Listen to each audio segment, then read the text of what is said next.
On to our big India Today exclusive that we are tracking at this moment. It's been more than 20 days since India Today and TV Today network exposed Jharkhand's fake Naxal surrender scam. A scam where we established how 514 innocent tribal youth from the state were lured into surrendering as dreaded Naxals with a CRPF job as bait. Today, we bring you the ugly face of state apathy towards the biggest red terror scam, with neither the centre nor the state keen to conduct a probe into Jharkhand's surrender swindle.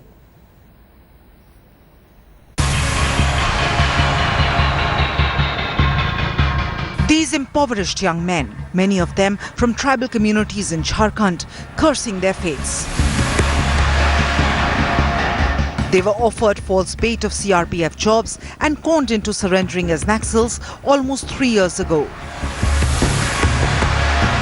1 lakh रुपए दिए, फिर बोला गया कि आपको यहाँ training भी होगा, फिर कुछ दिन ट्रेनिंग होगा, उसके बाद नौकरी में दिया जाएगा और battalion.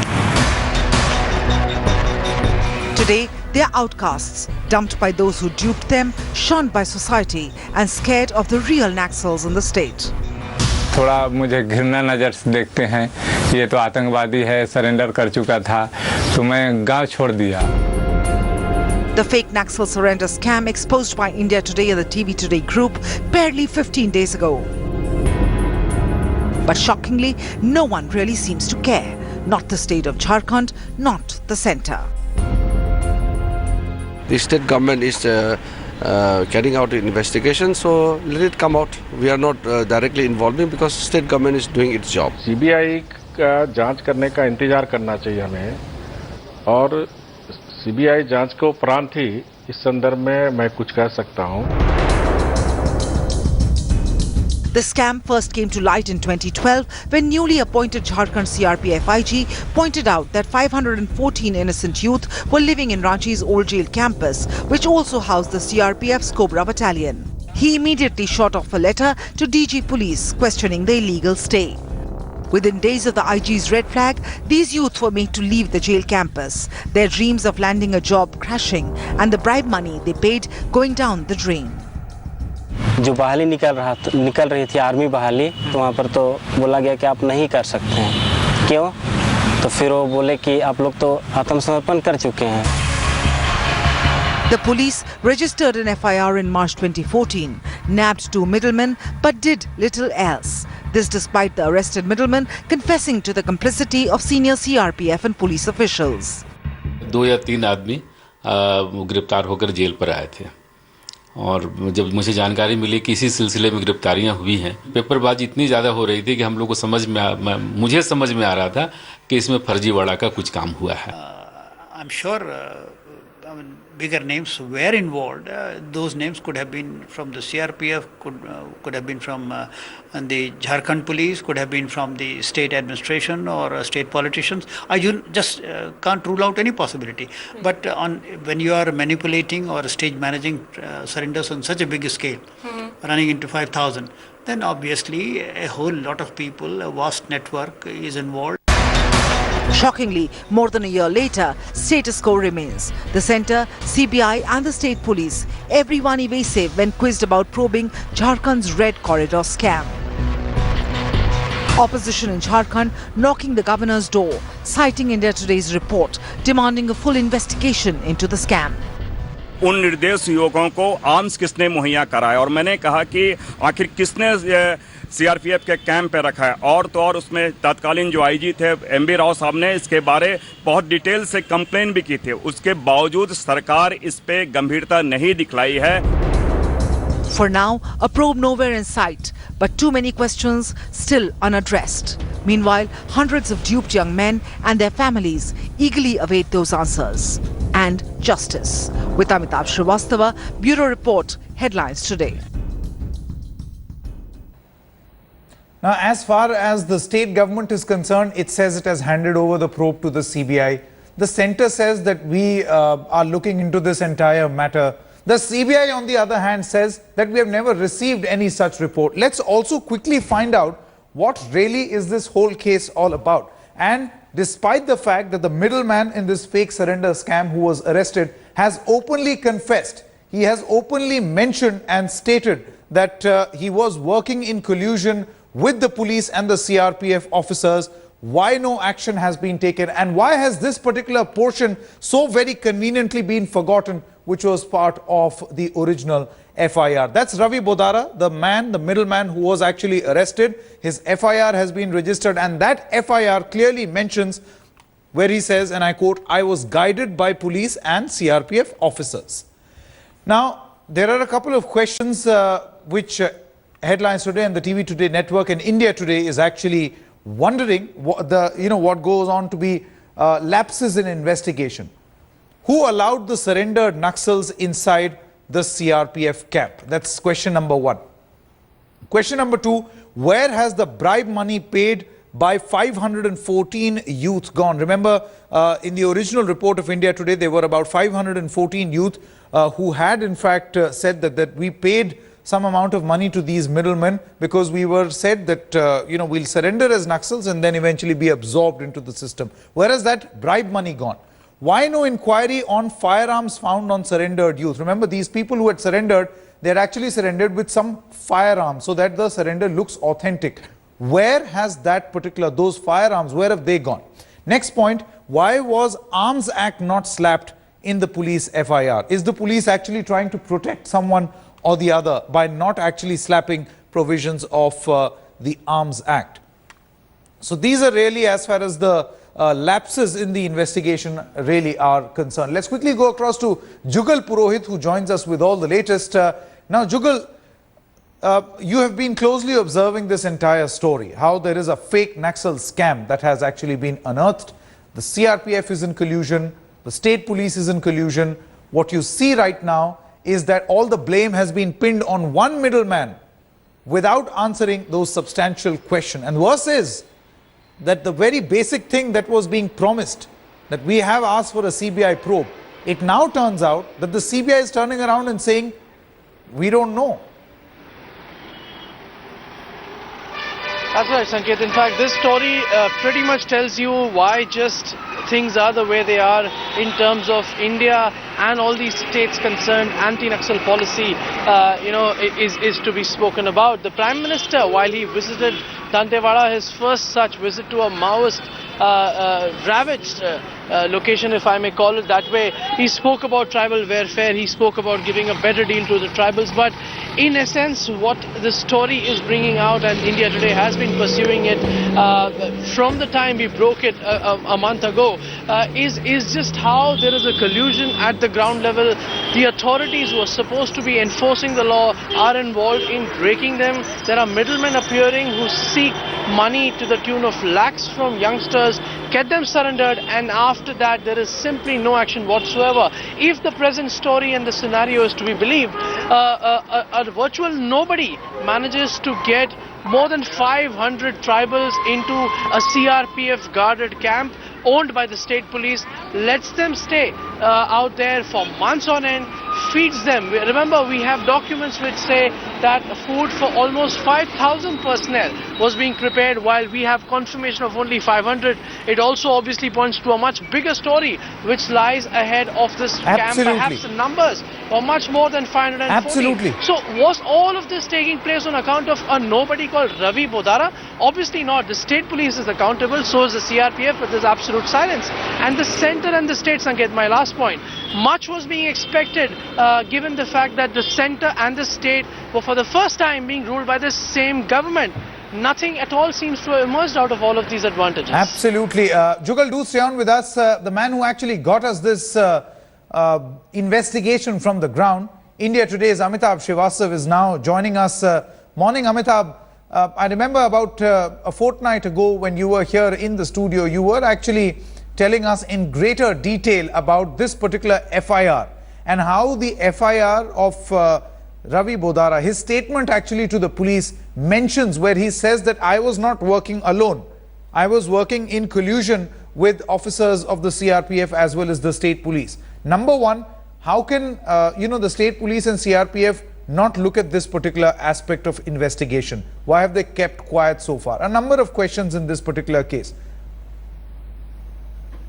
Good morning, Sanket. Hi. In fact, if you check out the facts are very simple. There were fake Naxalites. The surrender was equally fake, but the scam is for real. And 500 odd people were hoodwinked. They were duped of, each of them paid 1 lakh rupees to 2.5 lakhs rupees. Now, after October 2014, when MB Rao, the then IG CRPF, wrote a letter to then DGP of Jharkhand saying that, objecting on the stay of these people at CRPF camp. Now, since then, nothing actually has moved on the ground. I mean, in 2014, nearly 15 months later, the police registered an FIR, and within 60 days, they filed a charge sheet also. It is clear that the police are charging only these 2 people. And as of now, if you come back to the status of the case, it's very ironical. The Jharkhand Chief Minister says, since we have recommended a CBI probe, we cannot conduct a parallel probe. So the police are doing nothing. The CBI, on the other hand, have not even taken up the case. Now, what is the ground fact? Fact is the police Amitabh, just stopping you short here because, I want to understand some amount of clarification also. What really has the CBI said? Have they said that we have not received any recommendation from the state government, or have they actually received the recommendation and not started work or not started investigation so far? Because if that is the case, then there is laxity on the part of CBI. Otherwise, there will be laxity on the part of the state government, which said, or rather the state government will be lying. You see, Sanket, if you file a charge sheet and if you recommend a CBI probe at the same time, the laxity of both, the CBI definitely have received it. I have seen it myself. On 15th of April, this year only, last month, the Jharkhand government once again sent the recommendation to the CBI, and CBI has not even taken it up. So, and in most of the cases, whenever the state government approaches CBI says, they talk about the paucity of officers, then they are overburdened and all those things. But the fact is that nobody has stopped Jharkhand police to go further, deep. I mean, they can always probe it. Nobody has stopped Jharkhand police. The only thing which I believe seems to be stopping Jharkhand police is the fact that the person who need to be questioned is Jharkhand police chief himself. I mean, Mr. D.K. Pandey, he was the IG CRPF, which is why he was IG CRPF when Bodra scheme got into play. Absolutely. When those 500 odd people were actually put into that particular camp. They were lured and they made money. I mean, they were fleeced. So, how can a sub-inspector question a DGP? I mean, this is one reason why Jharkhand police is doing nothing. And if you go further, it's about Mr. D.K. Pandey only, because of whom I don't think the police would ever be going further on this particular case. Absolutely. I remember, Amitabh, that you were mentioning this point 15 days back as well, that it all boils down to, perhaps questioning the DGP himself. I mean, what is his side of the story? How does he explain? Because he was at the helm of affairs as part as CRPF functions are concerned when this entire scam was actually unfolding, when this fake Naxal scam was actually happening on the ground. So who questions him? Does a sub-inspector of his own force have the guts or perhaps the conviction to go and question his own boss, or should there be an independent authority? Just not possible. There has to be some independent authority. Absolutely. CBI, and that independent authority could have been the CBI if the CBI would have been interested in carrying out that probe. Amitabh, just coming across to you in just a short moment, the second part of our exclusive follow-up here on the fake Naxal scam. Headlines Today now brings you more exclusive news on this surrender con. Fresh documents accessed hint at how Jharkhand's surrender swindle could be bigger than just 514 youth being duped. Take a look at this report.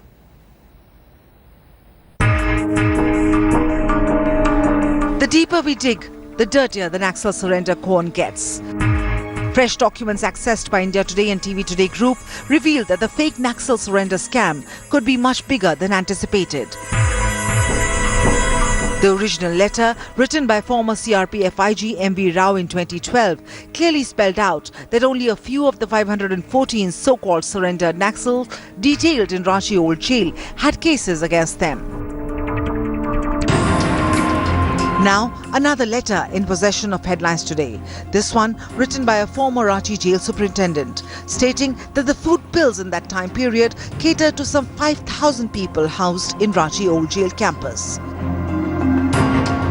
Now, if CRPF's Cobra Battalion comprised just 100 security personnel, who were these other 4,900 people? CRPF का आदेश ये नहीं था, ये गृह विभाग का ही आदेश था जो जिस आदेश को पालन करने के लिए मुझे आईजी प्रिजन्स के लेवल से कहा गया था। करीबन 2000-3000 इस तरह की उम्र होती थी, कभी 4000 भी हुआ होगा तो मुझे उतने याद नहीं है अभी। मैं आपको स्पष्ट कर दूं, ये केवल 514 लोगों का मसला नहीं है। तकरीबन मेरे पास जो सूची आ रही है 5000 से ज़्यादा लोगों की मेरे पास सूची है, और इसमें मैं समझता हूँ तकरीबन 100 करोड़ से ज़्यादा का भी इसमें कहीं ना कहीं हेराफेरी की गई। Headlines Today asks, is the Naxal scam 10 times bigger than just 514 fake surrenders? That's an answer only an independent probe can provide. A probe that seems nowhere in sight, given the continuing apathy of both the centre and the state. Bureau Report, Headlines Today. Now, two things that we are actually highlighting at this moment as far as the manufactured Maoist story of Jharkhand is concerned, which India Today broke about 15 days back. Number one, the CBI now says that nobody asked us to carry out that CBI inquiry. Number two, which is an even more, bigger cause of worry, and the reason why there should instantly be a CBI inquiry or an independent probe, is that perhaps the number could be much more than 514. It could even be 5,000. Let me go across to Amitabh. Amitabh, two things that can happen as far as, this 5,000 figure is concerned. Number one, perhaps the number is much, much more than 514 people who actually were forced into, becoming Naxals or forced into surrender. Or perhaps we can have a second scam in the offing, where perhaps what the CRPF or other agencies might be doing is inflating the food bills, Instead of 514, ordering food for 5,000 people. So these two are the possibilities. Number one, there could be more people. Or number two, this is a food scam. You see, Sanket, there's very little, I don't think it's possible that they're inflating the food bills, because as a matter of fact, the person who supplied those food packets, his bills are still unpaid, and he has actually filed he has actually served a legal notice on Jharkhand police and other officials. But yes, we don't really have a definitive figure how much are they. Mr. MB Rao wrote in his letter it's 514. Then Dilip Pradhan, the ex-jail superintendent, on camera says it's 2,000, 3,000, even 4,000. He doesn't have an idea how many of them were there. And then we have a letter whereby he mentions delivery of 5,000 food packets. Though the bottom line could be that the number 514 is definitely this figure we have because we have Mr. MB Rao's letter whereby he has actually mentioned that. But another official, jail superintendent, is also writing in his official capacity and mentioning that 5,000 food packets were delivered. So it could be more. It definitely could be more. And it is even more, this is why it is required even more that there has to be an independent probe to find out. Absolutely. How many of them were there. All the more reason, as you mentioned, Amitabh, that because of this ambiguity, because there is confusion, some say that there are 2,500, some say 5,000. Official figure, of course, in our report actually suggests, which actually blew the lid of this scam, says 514. Jugal, you're standing right outside the CRPF headquarters in the national capital. Have we heard from the CRPF as far as this particular scam is concerned? And also now, the most alarming bit, this number could be a lot more than 514. Absolutely, Sanket. Well, what we have heard from the CRPF is obviously not enough. and we're still trying to get in touch with the authorities so that they could give us a reaction to the entire expose that we brought out. Now, there are 3 quick points, Sanket, that the story essentially puts across to the viewers. The first is that why was a Jharkhand police officer in the CRPF? It has been for a very long time spoken about the interoperability, and they've said how the affected states could lend the police officers to a force like CRPF. But in this case, it is obviously a conflict of interest, because now the entire matter is at the desk of Mr. D.K. Pandey, under whose reign the entire issue started, and now he's seated at the very highest position of the Jharkhand police, which is expected to probe his tenure in the CRPF at that time in Jharkhand. So it's become a conflict of interest. Perhaps it's a point that the MHA should think about in a much detailed way, detailing officers from affected states into CRPF when they could very well do the job in that very state. The second point, Sanket, is that the Maoists often thrive on incidents like these to actually carry forward this propaganda into the villages, to the tribals, to these communities, and show to them just how non-serious is the government in dealing with their problems, in dealing with their affection. I am in no doubt, Sanket, that this entire expose is going to definitely enhance the recruitment for the Maos, because for the tribals, remember, to whom the Indian state has been far from genuine in governing and administering, this is a slap on their face to actually cheat them, get to them jobs which they otherwise should have got very legitimately, and then putting them behind bars with the stigma of being an ex-Naxal. So these are the 3 points, Sanket, which basically emerge from the story, and it's high time that the BJP government in Jharkhand and the BJP-led coalition in Delhi come together, sit together, and take this story forward, because this is not just, mind you, an issue which has remained confined to that old jail complex near Ranchi, where 514 youngsters from Jharkhand have been trapped. Be rest assured that even before we speak, the Maoists will have exploited this occurrence to ensure that they get more and more recruitment, the same manpower which could have otherwise been used, but the same manpower will now be used against the state. Last time around, I remember Amitabh actually mentioning that these people are actually, they have nowhere to go. The government has disowned them. The Maoists have disowned them. They have no families. They have their future has been destroyed.